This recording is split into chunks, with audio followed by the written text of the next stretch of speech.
The stars stretched endlessly around Captain Elias Marin as the small exploration shuttle drifted over the surface of the alien planet. The sky shimmered with shades of violet and deep blue, and the twin suns cast long golden shadows across the land. Elias had been sent here not to conquer or to fight, but to understand, to meet the civilization that had welcomed the first human emissaries with cautious curiosity. His orders were simple: observe, learn, and help where he could. He adjusted the controls and looked down at the forests below. The trees were taller than anything he had seen on Earth, their trunks smooth and silver, their leaves glowing faintly with a soft inner light. He had read reports describing the planet's unique ecosystem, but no report could prepare him for the site itself. It was alive in ways humans rarely experienced. Every movement, every shimmer of light felt purposeful, as if the entire world was aware of him. Then he saw her. At first, she was just a figure lying among the roots of a great tree, her body half hidden by a cluster of luminous flowers. Elias's heart skipped. She was humanoid in shape, but unlike any human he had ever seen. Her skin shimmered with soft gold and pale green tones, and her eyes, closed now, seemed too large and luminous, even in sleep. Around her neck hung a delicate band of crystal, pulsing faintly with light, and faint marks ran along her arms and legs in intricate patterns, almost like writing made of light. Without thinking, Elias landed the shuttle a safe distance away and ran toward her. The ground was soft beneath his boots, almost springy, and the air smelled sweet, like a mixture of flowers and ozone. As he approached, he could see her breathing was shallow. She was hurt, deeply. There were faint abrasions on her arms, and her chest moved unevenly with each breath. A strange pulse of worry ran through him. Nearby, he noticed movement. A group of alien beings, tall, regal, and clearly concerned, had appeared at the edge of the grove. They watched him, their expressions unreadable. They were the guards, he realized, and possibly her family. Elias raised his hands slowly, making sure his movements were not threatening. "I come in peace," he said. His words sounded strange even to him, yet somehow, through the resonance of the air and the subtle energy of the planet, he could sense that they understood. The leader of the group stepped forward. She was taller than the others, her skin a deep jade and her eyes glimmered like polished amber. She gave a soft, melodic sound, which Elias assumed was her way of speaking. The other aliens mirrored her tone, a chorus of quiet, watchful notes. He smiled gently, hoping to show respect. "I want to help her," he said. The princess stirred slightly, and Elias's heart jumped. She opened her eyes just a little, and he was struck by their brilliance. They were like liquid gold, full of life, yet clouded with pain. Without thinking, he stepped closer and held out his hand toward her. The aliens gasped. It was not fear. It was shock. Their melodic tones rose sharply, and the leaves around them seemed to quiver in response. Elias felt a warmth from his own body, a hum of energy that he had never noticed before. When his fingers hovered just above hers, a faint glow spread from his hand across her skin. He froze, unsure of what was happening, but he could feel it. Her pain was lessening, her breathing smoothing. The princess opened her eyes fully and blinked. Then she smiled faintly, a gesture so delicate and human-like that Elias's chest tightened.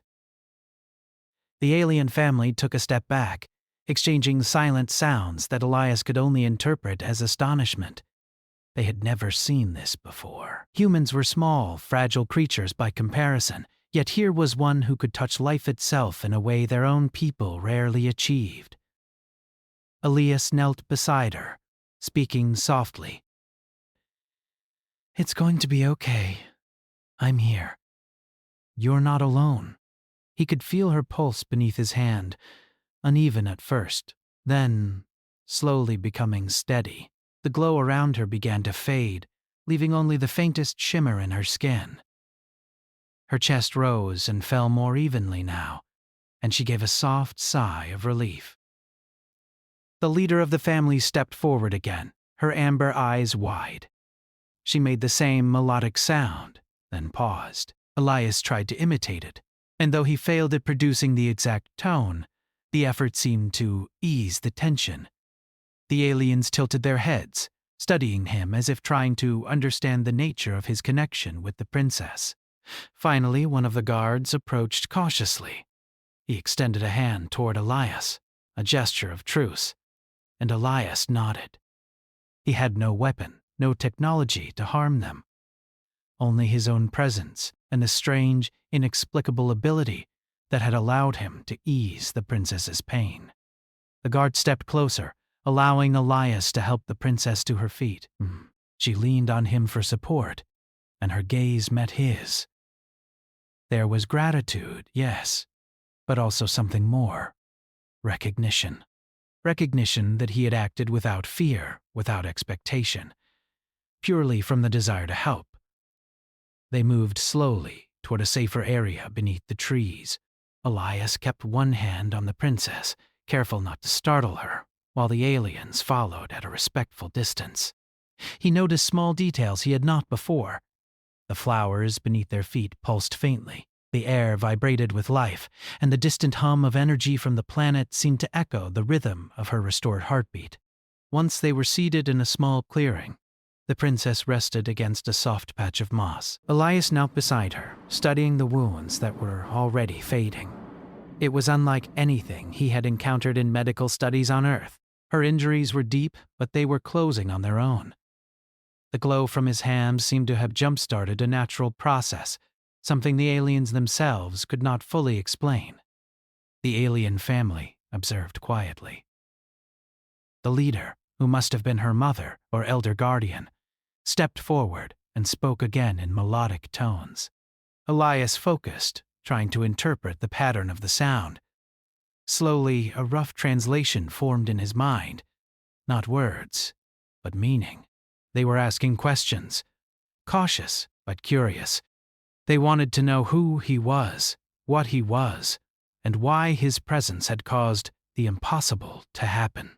"I am Captain Elias Marin," he said clearly. "I come from a world called Earth. I do not wish harm. I only wish to help." He held her gaze, letting his sincerity show. The princess rested a hand lightly on his arm, reinforcing his words with her trust. The leader of the aliens gave a soft, resonant note, then paused, as if debating whether to step closer. Slowly, she lowered her hands, allowing the other guards to do the same. They had been watching humans with a mixture of curiosity and skepticism, and now, in front of their eyes, one human had done something miraculous without understanding exactly how. The princess finally spoke, her voice soft and melodic, yet broken by weakness. "Thank you." It was in her language, but somehow Elias understood the sentiment. It was not a common word for gratitude. It carried the weight of survival, of life itself being spared. Elias smiled gently. "You're safe now. That's what matters." For the first time, the alien family relaxed.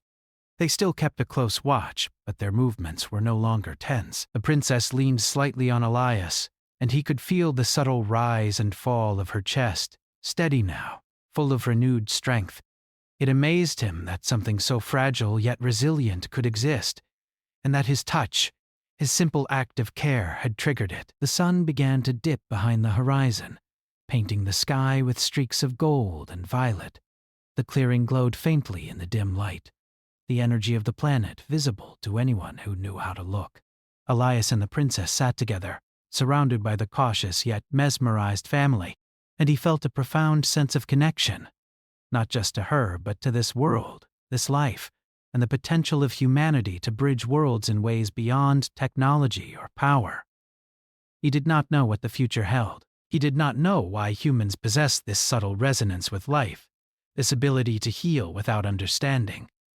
All he knew was that he had reached for the dying princess, and in doing so had opened a door to a bond that could change the course of both their civilizations. As night fell, stars reflecting in the twin moons above, Elias looked at the princess and whispered, You're going to be all right. I promise. She smiled faintly in reply, her eyes shimmering like liquid gold in the moonlight.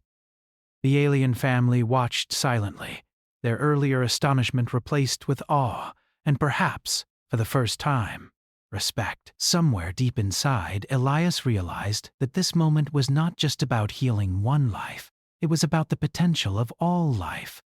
The ways humans could touch the universe not through force, but through empathy, courage, and understanding. And as he sat there, with the glowing forest around them and the princess slowly recovering beside him, he felt a quiet but unshakable hope. Humanity had reached far beyond its home, and here, on this alien world, it had already begun to make a difference. The morning sun rose slowly over the glowing forests of the alien planet, casting gentle light across the clearing where Captain Elias Marin had spent the night. The twin suns painted the sky in pale shades of rose and lavender, and the air shimmered with the quiet hum of life. Elias sat beside the princess, Lyra, who had slept peacefully through the night, her breathing steady and calm. He observed her quietly, marveling at the subtle changes in her appearance. Her injuries, once deep and painful, had almost completely healed. The faint marks on her arms had faded, and the soft glow along her skin pulsed rhythmically, like the heartbeat of the planet itself.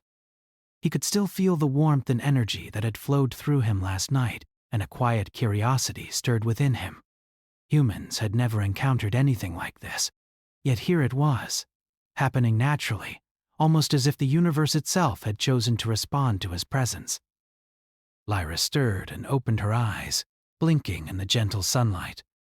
She looked at Elias with a mixture of gratitude and amazement. Her gaze seemed to hold a question, unspoken but urgent. How was this possible? Elias smiled softly.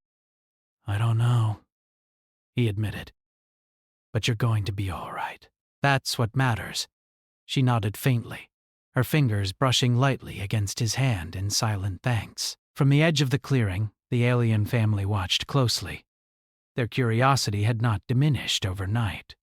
If anything, it had grown. The leader, tall and regal, stepped closer, her amber eyes fixed on Elias. She made a low, melodic tone that reverberated through the clearing. Elias listened carefully, sensing the meaning behind it. It was a question, asked with cautious respect. Why could a human do what even their most skilled healers could not? Elias took a deep breath. I do not know why it happens, he said slowly. I am only trying to help. He hoped the sincerity in his voice would reach them. The princess leaned slightly against him, a subtle gesture of trust that seemed to resonate with the family. They exchanged soft tones among themselves, as if communicating through a language beyond words. Finally, the leader approached, stepping into the sunlight that touched Lyra. She held out a hand, a gesture of invitation rather than threat.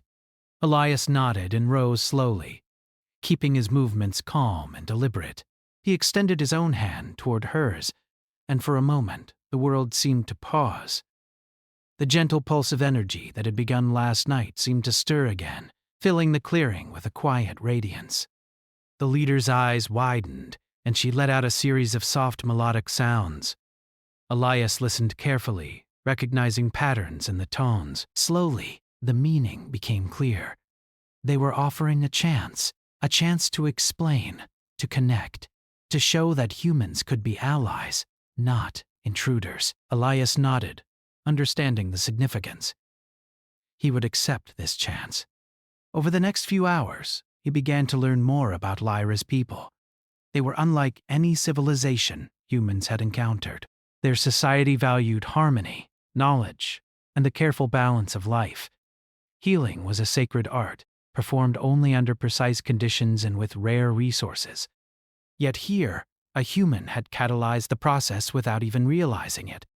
Elias and Lyra spent the morning walking through the forest, the alien family following at a respectful distance. Lyra moved cautiously at first, still regaining her strength, but soon she began to guide Elias to areas of the forest that seemed significant to her people. She pointed to pools of water that shimmered with internal light, and trees whose leaves resonated with faint music when touched. Elias listened and observed, feeling a deep sense of wonder. At one point, Lyra paused beside a tall tree with a trunk that pulsed softly in the morning light. She placed her hand on it, and the glow spread along the bark, then into the roots that reached deep into the earth. She looked at Elias and smiled, a gesture that seemed both shy and proud. "This is where I draw strength," she said, her voice soft but clear. Elias nodded, feeling a subtle warmth radiate through his own body as he reached out and touched the tree beside her.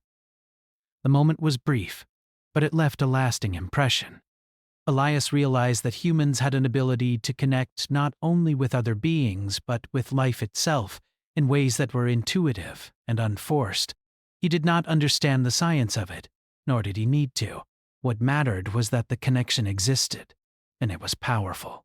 Later, as the suns reached their peak, the alien family gathered around them in a circle. Elias could feel their curiosity, their cautious hope. The leader spoke again, her melodic tones flowing like a gentle river. Elias responded as best he could, explaining that humans valued life, understanding, and the courage to help when others were in need. He spoke slowly, choosing words that carried meaning beyond language. Lyra's eyes shone as she listened, and Elias could see that she understood not just his words, but his intention. Her family exchanged tones again, softer this time, almost conversational. Elias realized they were beginning to trust him. It was not complete trust. Not yet. But it was a start. As the day progressed, Elias noticed small changes in the forest.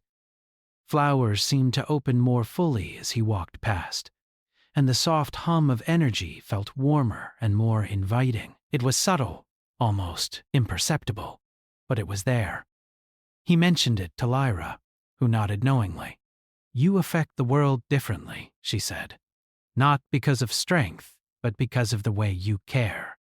The statement resonated deeply with Elias. On Earth, humans often measured worth by power or technology. Yet here, his simple desire to help had created something extraordinary. It was a reminder that the human way, empathy, creativity, courage, could achieve wonders even among civilizations far more advanced in science and skill. The afternoon brought new challenges.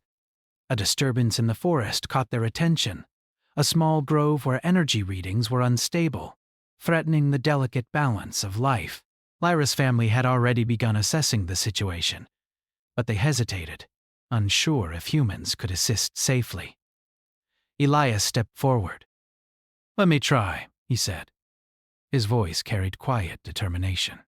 The leader hesitated but then nodded, allowing him to approach. As he reached the center of the grove, Elias felt the energy flowing through the area. It was wild, unpredictable, but not hostile. He closed his eyes and focused, thinking about the life around him. The trees, the plants, the creatures hidden in the shadows. Slowly, he extended his hands, reaching out with intention rather than force. A gentle warmth spread from his palms, flowing into the disturbed grove. The energy responded. It shifted, calming, settling into a rhythm that resonated with life itself. The alien family gasped softly, astonished by the human's innate ability to influence the ecosystem without tools or technology. Lyra's eyes widened, and she reached out to touch his arm in encouragement. "It's beautiful," she whispered. By the time the suns began to lower toward the horizon, the grove had stabilized. Energy pulses flowed smoothly through the trees and flowers, and the creatures hidden in the underbrush emerged safely. Elias stepped back, breathing deeply. He felt tired but fulfilled. The alien family approached cautiously, their expressions a mixture of awe and respect. The leader spoke once more, her tone softer now, almost reverent. Elias listened carefully, understanding that they were acknowledging not just his actions, but his essence, humanity's capacity to act with compassion and intuition. Lyra's smile mirrored their sentiments, and Elias realized that a bond had begun to form, fragile but strong, between humans and this alien civilization. As evening fell, Elias and Lyra returned to the clearing where they had first met. The stars began to appear, twinkling faintly through the alien sky, and the twin moons reflected their light on the glowing foliage. Lyra sat beside him, her gaze fixed on the horizon. "I am grateful," she said softly, her words carrying deep emotion. "Not just for healing, but for understanding." Elias nodded. "We are different, yes.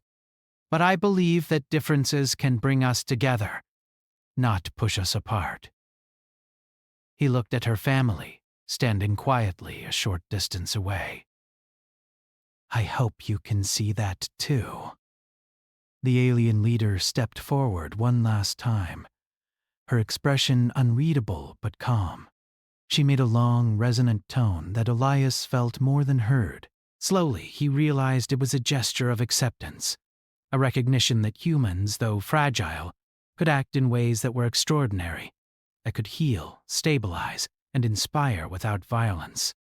Lyra leaned lightly against him, and he placed a gentle hand on hers. Together, they watched the sky deepen into night, the stars shimmering brighter than ever. In that moment, Elias understood that the events of this day were only the beginning. The bond between humans and this alien civilization had begun, founded not on fear or force, but on courage, empathy, and the willingness to reach out and help when it mattered most. As the night deepened, Elias felt a quiet sense of purpose. Humanity had traveled far into the stars, and here, on this glowing planet, it had begun to show what it could truly achieve.